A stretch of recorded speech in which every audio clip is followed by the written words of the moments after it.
Hello friends. So today we are going to discuss the current affairs of 18th March 2021. Okay. So our first news is National Institute of Food Technology, Entrepreneurship and the Management Bill 2019. तो recently अभी bill में क्या declare हुआ है, दो institutes of national importance. तो first one is the National Institute of Food Technology, Entrepreneurship and the Management, and another one is Indian Institute of Food Processing Technology. तो important यही है इनकी लोकेशन कहाँ पे है और कौन सी दो इंस्टीट्यूट हैं जो नेशनल इंपॉर्टेंस का जो है डिक्लेयर हुए हैं. ठीक है, तो जो फर्स्ट वाला है वो कुंडली इन हरियाणा में है and the second one is Thanjavur in Tamil Nadu में है. ठीक है, इसमें यही इंपॉर्टेंट था. Next is arms import by India falls, report by SIPRI. अभी रिसेंटली जो है सिप्री की क्या फुल फॉर्म है, Stockholm International Peace Research Institute. इन्होंने रिसेंटली एक रिपोर्ट रिलीज़ की जिसमें कहा गया था कि जो इंडिया के जो इम्पोर्ट्स हैं किसके, आर्म्स के, वो रिड्यूस हो रहे हैं, धीरे धीरे क्या हो रहे हैं, डिक्रीज़ हो रहे हैं. सबसे पहले इसके रीजंस क्या हैं कि हम ज़्यादा फोकस कर रहे हैं अपनी इंडिजीनियस टेक्नोलॉजीज़ पे. हम अपनी जो कंपनीज़ हैं उनको बूस्टअप कर रहे हैं कि वो खुद से जो है डेवलप करें जो भी डिफेंस के इक्विपमेंट्स हैं. तो ये जो मोस्ट इंपॉर्टेंट रीज़न है. जैसे हमने मेक इन इंडिया लॉन्च किया था कि जितनी भी टेक्नोलॉजीज़ हैं वो खुद से हम इंडिया में डेवलप करें ताकि हमें किसी पे डिपेंड जो है वो नहीं रहना पड़े. ठीक है, सपोज़ करो कभी वॉर हो जाए, कभी रशिया चाइना की साइड ले ले, तो फिर हम इम्पोर्ट्स जो है हम मुश्किल में पड़ जाएंगे ना. तो यही रीज़न है कि हमें खुद से जो है आत्मनिर्भर, मतलब खुद से हमें अपने बनाने हैं आर्म्स वगैरह. ठीक है, तो अब नेक्स्ट इंपॉर्टेंट चीज़ क्या है कि इंडिया के जो टॉप 3 आर्म सप्लायर्स हैं, इंडिया को सबसे ज़्यादा आर्म कौन सप्लाई करता है, वो है रशिया, फ्रांस और इजराइल. पहले टॉप नंबर पे है रशिया. रिसेंटली आपको पता होगा हमने S-400 मिसाइल डिफेंस सिस्टम जो है वो रशिया से लिया था, तो इस पर काफ़ी कंट्रोवर्सी थी पिछले साल न्यूज़ में. तो ये एक इंपॉर्टेंट चीज़ है. और दूसरी आपने याद रखना है कि दुनिया की 5 ऐसी कौन सी इकॉनमीज़ हैं या कंट्रीज़ हैं जो आर्म्स का सबसे ज़्यादा एक्सपोर्ट करती हैं. तो उनमें आ जाता है US, Russia, China, France and Germany.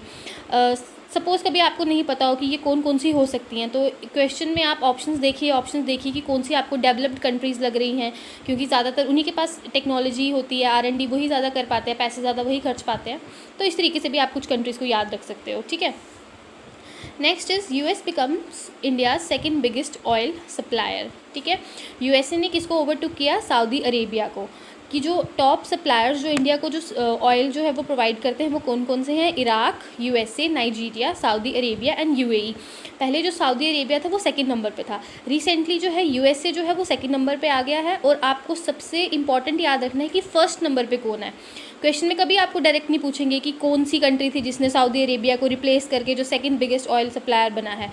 आपको ऐसे पूछ सकते हैं कि बताओ कि जो है इंडिया को जो सबसे ज़्यादा जो है वो कौन सप्लाई करता है. ठीक है, पहले ईरान भी इस लिस्ट में हुआ करता था, लेकिन जब से सैंक्शंस उस पर USA ने जो है वो किए थे, तो उसकी वजह से हमने भी जो है वहाँ पे हमने थोड़ा रिड्यूस कर दिया उनसे जो है इंपोर्ट करना. ठीक है, नेक्स्ट इज़ कुंभ मेला. ठीक है, कुंभ मेला जो है it is celebrated every dash years. तो आप मुझे बताओ कि हम कितने साल के बाद जो है कुंभ मेला को जो है वो सेलिब्रेट करते हैं. और ये 4 रिवर बैंक पिलग्रिमेज साइट्स पे होता है, जैसे कि Allahabad in UP, Nashik in Maharashtra, Ujjain in MP and Haridwar in Uttarakhand. ठीक है, तो आप मुझे कमेंट सेक्शन में बताओ कि कितने सालों के बाद ये जो इसको सेलिब्रेट करते हैं कुंभ मेला को. ठीक है, next is which is the largest Harappan site. जो हड़प्पन साइट है, हड़प्पन सिविलाइजेशन जो थी उसकी जो सबसे जो बड़ी साइट थी वो कौन सी थी, राखीगढ़ी. पहले मानते थे कि ये डोलावीरा है, लेकिन रिसेंटली एग्जीक्यूशंस के बाद हमें पता चला कि ये जो है ये राखीगढ़ी है. तो इसको याद रखना, ये डोलावीरा नहीं है, ये राखीगढ़ी है. ठीक है, दूसरा अभी रिसेंटली नहीं, आई थिंक 2019-2020 का जो बजट लॉन्च किया था उसमें 5 आइकॉनिक आर्कियोलॉजिकल साइट्स को जो है वो उनके जो नाम है वो मेंशन किए गए थे, क्योंकि इनको हम इंपॉर्टेंट टूरिस्ट डेस्टिनेशन बनाएंगे. आइकॉनिक आर्कियोलॉजिकल साइट्स से क्या मतलब है कि इन जो ये साइट्स हैं इनको हमने क्या करना है, एक इम्पॉर्टेंट जो टूरिस्ट डेस्टिनेशन बनाना है उसके लिए है, ताकि हम अपना टूरिज़्म जो है वो प्रमोट कर सकें. ठीक है, तो ये 5 साइट्स कौन कौन सी हैं, Hastinapur, Sivasagar, Dholavira, Adichanallur and the Rakhigarhi. Okay, ये 5 साइट्स याद रखना, ये इंपॉर्टेंट है कि 5 आइकॉनिक आर्कियोलॉजिकल साइट्स कौन कौन सी गवर्नमेंट ने जो है वो मेंशन की थी. ठीक है, next is Italy signed the ISA, that is the international solar alliance. ठीक है। आपको क्वेश्चन ऐसे पूछ लेंगे कि कौन सी कंट्री रिसेंटली उसको जो है साइन किया है इंटरनेशनल सोलर अलायंस को, या आपको इंटरनेशनल सोलर अलायंस के बारे में पूछ लेंगे कि ये किसका इनिशिएटिव था। तो आपने याद रखना है जो इंटरनेशनल सोलर अलायंस था ये हमारे खुद के प्राइम मिनिस्टर नरेंद्र मोदी जी का इनिशिएटिव था along with the president of France. तो आपने मुझे बताना है वो प्रेसिडेंट का नाम, ठीक है, जिन्होंने ये इनिशिएटिव लिया था, दोनों ने मिलके। और ये कब लिया था? 30 नवंबर 2015 in Paris in the sidelines of the COP21। ठीक है, ये conference of the parties 21 UNFCCC की होती हैं, ये मीटिंग्स होती हैं हर साल। तो बस ये याद रखना कि पेरिस में हुई थी। और 2015 याद रखना है कि डेट्स पूछ लेते हैं समटाइम्स। तो ये कौन सी है? 2015। ठीक है। तो नेक्स्ट क्या है? ऑब्जेक्टिव क्या है? ऑब्जेक्टिव इनका है कि हमने जनरेट करना है 10,000 गीगावाट ऑफ सोलर एनर्जी, क्योंकि हम ज़्यादातर रिन्यूएबल एनर्जी पे शिफ्ट कर रहे हैं। तो 10,000 गीगावाट ऑफ सोलर एनर्जी, और कब तक? बाय 2030 तक। This is important. Okay, so next, हाँ, अब इसमें एक और इम्पॉर्टेंट पॉइंट है कि जो है पहले जो है जो सिर्फ कंट्रीज जो ट्रॉपिक ऑफ कैंसर से लेके जो ट्रॉपिक ऑफ कैप्रिकॉन के बीच में लाई करती थी वही इसको साइन या रेटिफाई कर सकती थी। लेकिन रिसेंटली अभी इसको बोला गया है कि कोई भी कंट्री जो अगर यूएन का जो पार्ट है वो इसको रेटिफाई या साइन जो है वो कर सकती है। ठीक है, इसमें ये चीज़ इंपॉर्टेंट थी। नेक्स्ट, हाँ, जो इसके हेड क्वार्टर्स है वो मोस्ट इंपॉर्टेंट है। हेड क्वार्टर से रिलेटेड ज़रूर क्वेश्चन कभी ना कभी आता है, और इसके जो इसके जो हेड क्वार्टर्स हैं वो इंडिया में ही है। बस आपने मुझे बताना है इंडिया में कहाँ पे हैं। ठीक है, और जो सेकंड क्वेश्चन है आपने बताना है कि क्या चाइना इसका मेंबर है। तो ये दो इंपॉर्टेंट चीज़ें हैं जो आप मुझे कमेंट सेक्शन में बताओ। ठीक है। Next is national ordnance factory day. 18 मार्च को जो है वो सेलिब्रेट करते हैं। क्यों करते हैं? क्योंकि पहली जो ऑर्डिनेंस फैक्ट्री जो है वो लॉन्च की गई थी in the Cossipore near the Kolkata in 1801 में।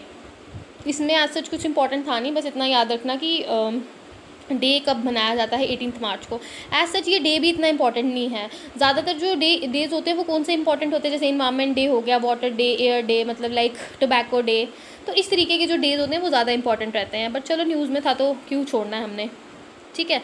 Next is book battle ready for 21st century. अब ये बुक जो है ये हमने बुक का सिर्फ ऑथर देखना होता है कि इसको जो है वो किसने लॉन्च किया है। ठीक है, तो इसके जो राइटर हैं वो कौन है? जो इसके ऑथर हैं वो है नेवल चीफ एडमायरल अरुण प्रकाश। ठीक है, ये इंपॉर्टेंट था। Next is police personnel will now answer the child line 1098। इसमें क्या है कि पहले जो था ये ministry of women and child development के अंडर जो है वो आता था। ठीक है, सपोज ये चाइल्ड हेल्पलाइन नंबर है, मतलब 1098। ये 1098 नहीं, इसको 1098 करके हम याद रखते हैं।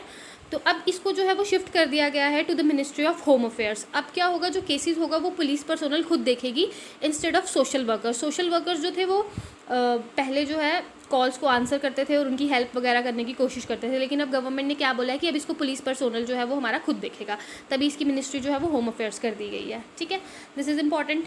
Next is ISSF shooting world cup 2021। ये कहाँ पे ऑर्गेनाइज होगा? दिल्ली में ही होगा। इंपॉर्टेंट इसीलिए था क्योंकि जब जो भी इंडिया से रिलेटेड डेवलपमेंट्स होती हैं वो इंपॉर्टेंट रहती है, तो उन्हें जो है वो और अच्छे से जो है वो पढ़ना चाहिए। ठीक है।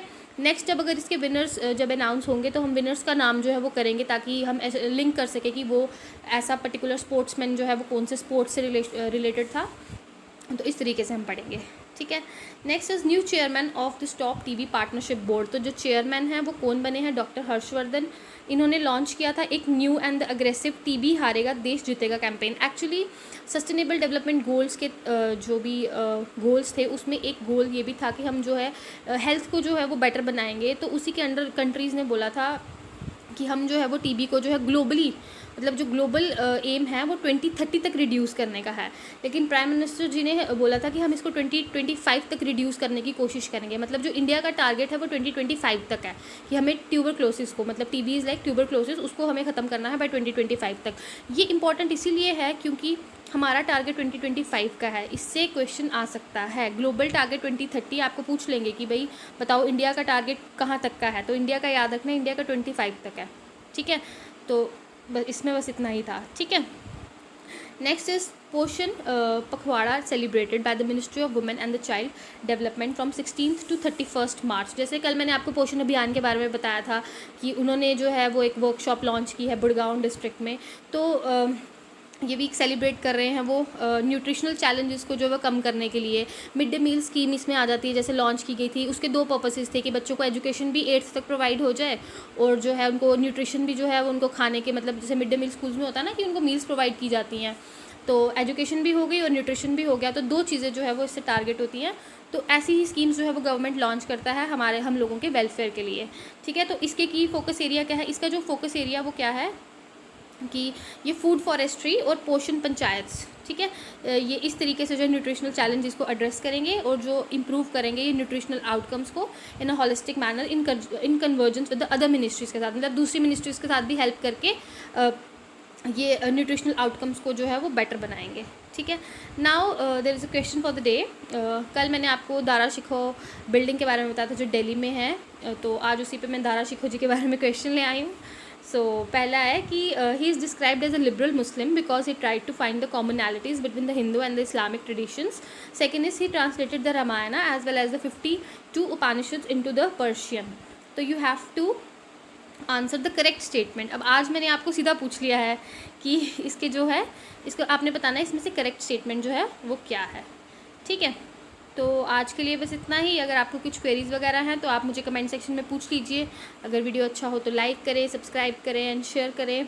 और कोई भी अगर आपकी क्वेरी है या कुछ आप फीडबैक देना चाहते हो कि ऐसे नहीं ऐसे कवर करो, या कुछ भी अगर आपका ओपिनियन है तो आप मुझे कमेंट सेक्शन में बताओ। ठीक है, चलो थैंक यू। और संडे को क्विज़ के लिए रेडी रहना। तो जो मेरे से बीच में कुछ टॉपिक छूट गए होंगे तो मैं वो भी वहाँ पे कवर कर दूँगी। ठीक है, थैंक यू।